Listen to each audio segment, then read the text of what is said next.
Welcome to week 7, everybody. This week we'll be covering some advanced concepts with structured query language and MySQL.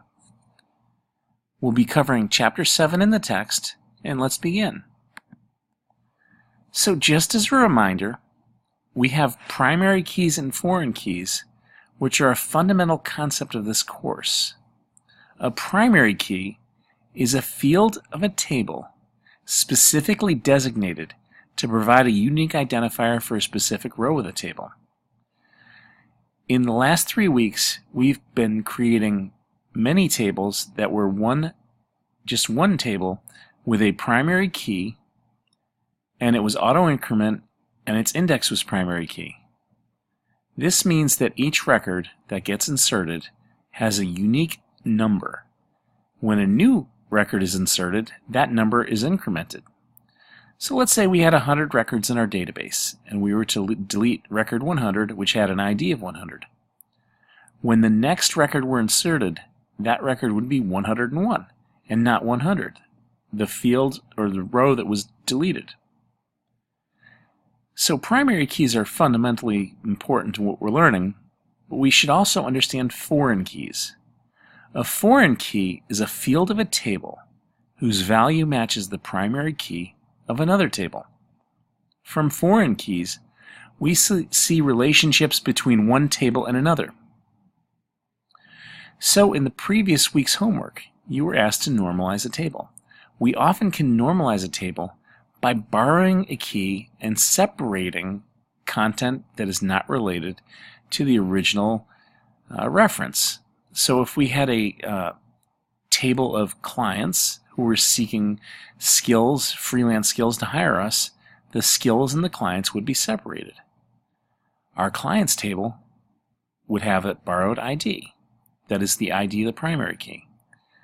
So foreign keys are primary keys that are in other tables that reference the record for the primary key. So this week, we're going to discuss something called joins.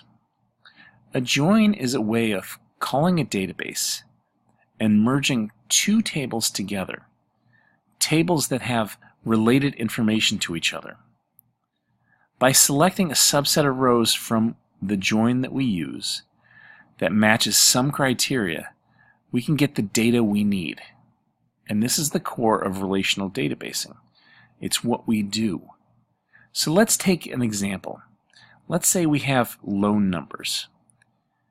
Loan numbers depend on two very specific things: the bank that the loan is held in and the customer who took out the loan. So let's say we have two tables, one that pertains to banks and one that pertains to customers. We see we have a downtown bank that has a loan number for $3,000. In our customer tables, we see a relationship between the customer Jones, who shares that loan number L170. Similarly, the Redwood Bank has a loan called L230. That has $4,000 and relates to customer Smith, who shares the same loan number. In this case, the loan number in the customer table might be considered the foreign or borrowed key. The loan number inside the bank name is the primary key in this case. It's not necessarily auto-incremented, but it's specific to those regions.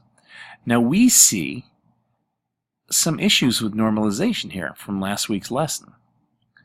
By having a bank name with multiple loans in the same table, we run the risk of having duplicate data in our bank name.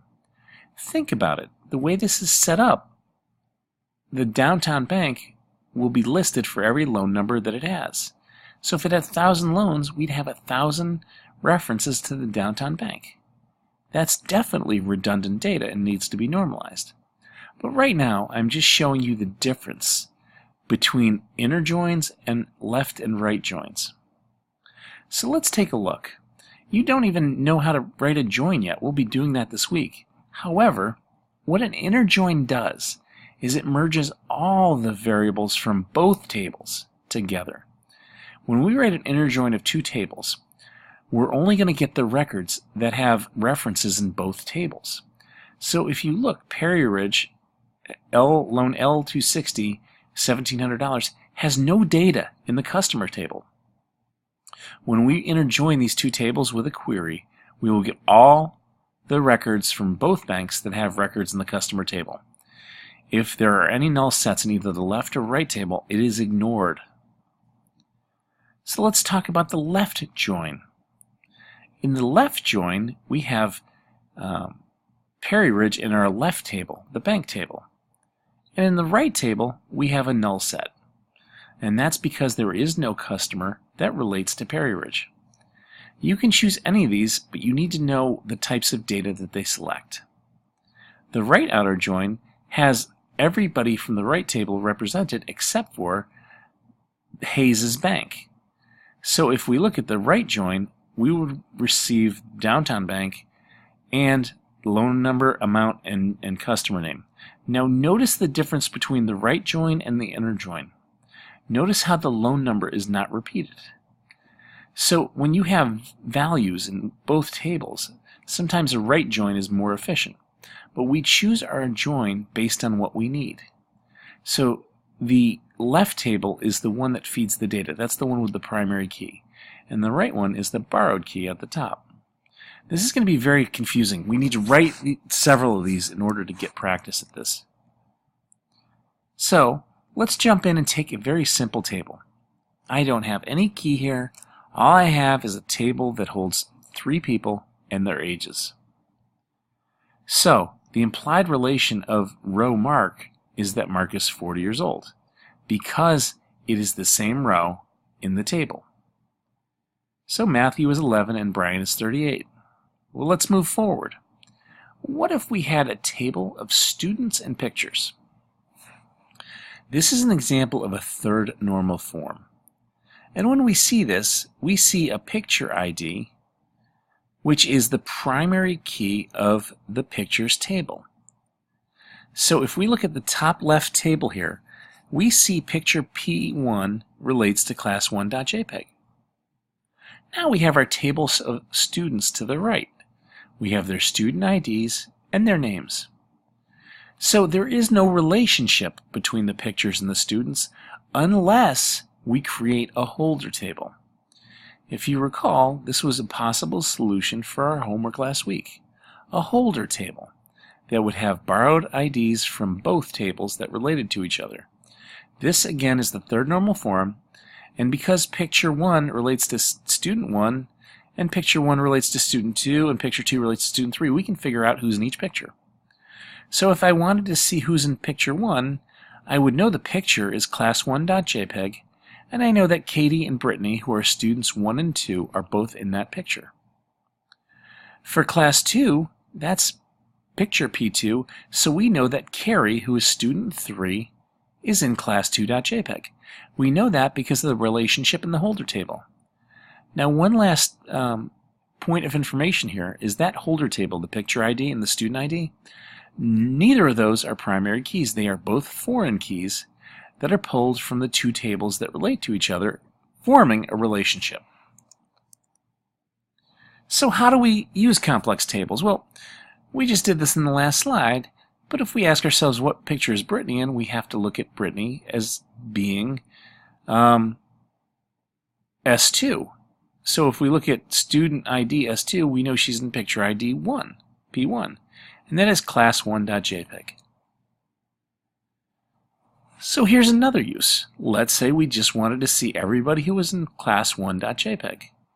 We would look up the picture ID, know that S1 and S2 were both in it, and therefore knew that Katie and Brittany are inside. It's this type of third normal form that will require the use of our joins. So, by joining tables, we represent more complex relationships than just with a single table. Most database systems, especially the MyI, SAM, and the NoDB, the ones we are working with, provide the ability to join the tables. But keep in mind, joining them works better if the tables are well formed. For example, if they're simple and only contain a single relation per row, then we can easily write joins to get the data we want. So let's take a look at an actual SQL query. Let's say I asked you what picture is Brittany in. we can select p.picture s.studentname. So what is P and S? Well, anytime you have a field name with a preceding dot and some prefix, the prefix is the name of the table. I haven't given you a table name in either of these three tables, so we created P and S. If we look at the from statement of this SQL query, we have from students as S. So the students table is now referenced as S. The IDs, the bottom as I, and pictures as P. That tells us that the three table names are students, IDs, and pictures. Lastly, we need some criteria. That is the where statement. So it is where S, which is the students table, the top one, that student name field is equal to Brittany. And where the S, which again is the students, dot student ID equals I, which is IDs, dot student ID, and the picture IDs are equal.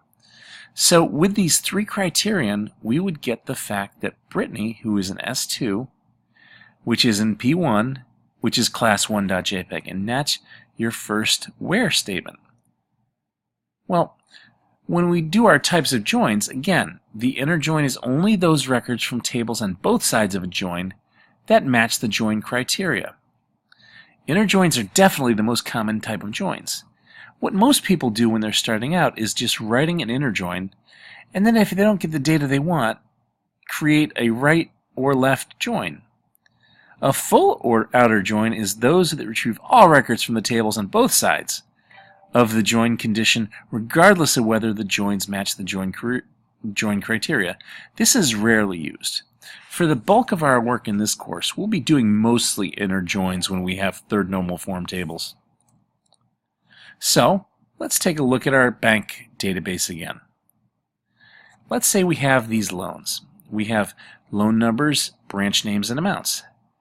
And we have a relationship to the borrower.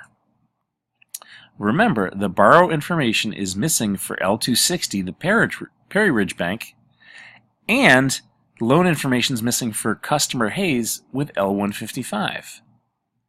So, if I loan inner join borrower on, and now we use on instead of where, we would get all these values. Notice the null sets are removed. So we have a repetition of the loan number, the two tables merge, but if there's a null set for either side, it is omitted. So the left outer join would be having loan numbers, but a null set on the bottom. So now let's focus on an inner join that is natural. This natural inner join has a loan number, a branch name, an amount, and a customer name. Notice again at the top, the null sets are omitted.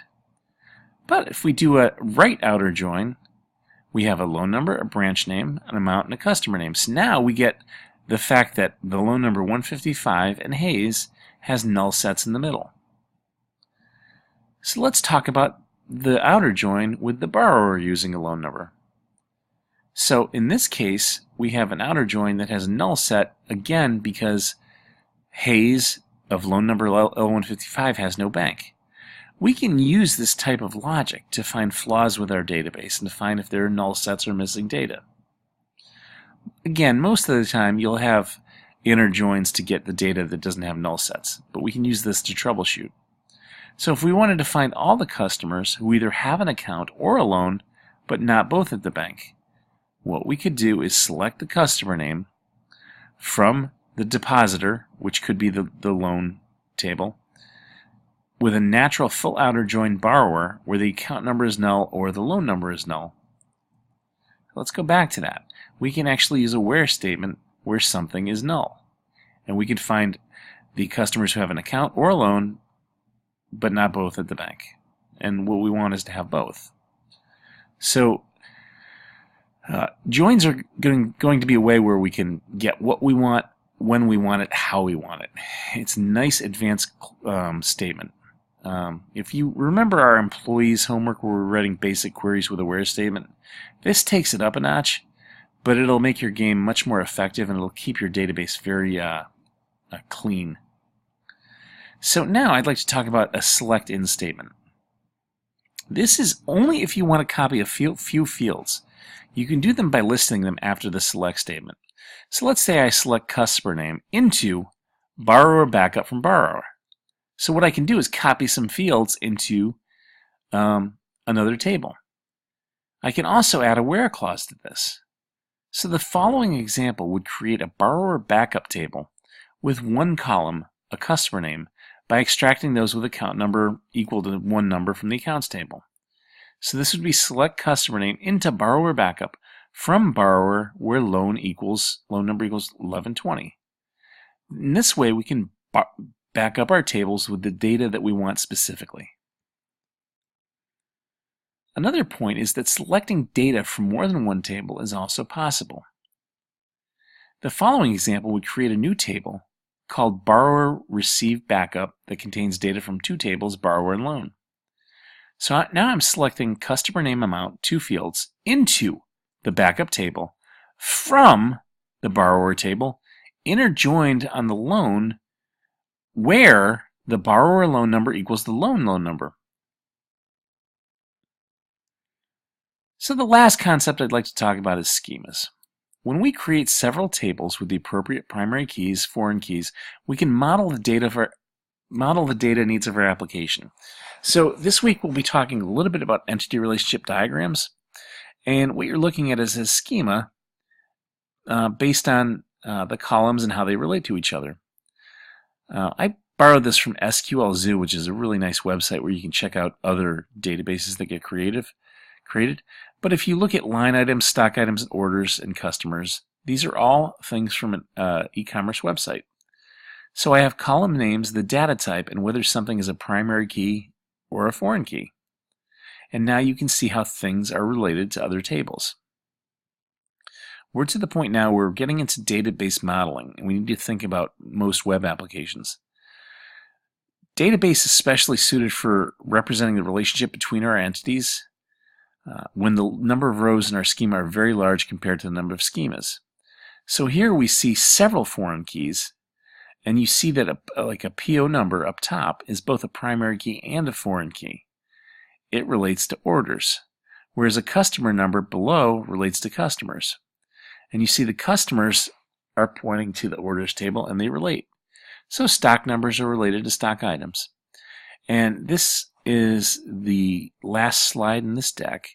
And I know it got pretty confusing, but we want to basically represent the text, chapter 7, and next go into some ERD data modeling so that you understand the work that we're doing. Now, you'll find that most web applications aren't quite as complicated as what you're looking at. If you take e-commerce at Mesa, you probably have spent some time with OpenCart.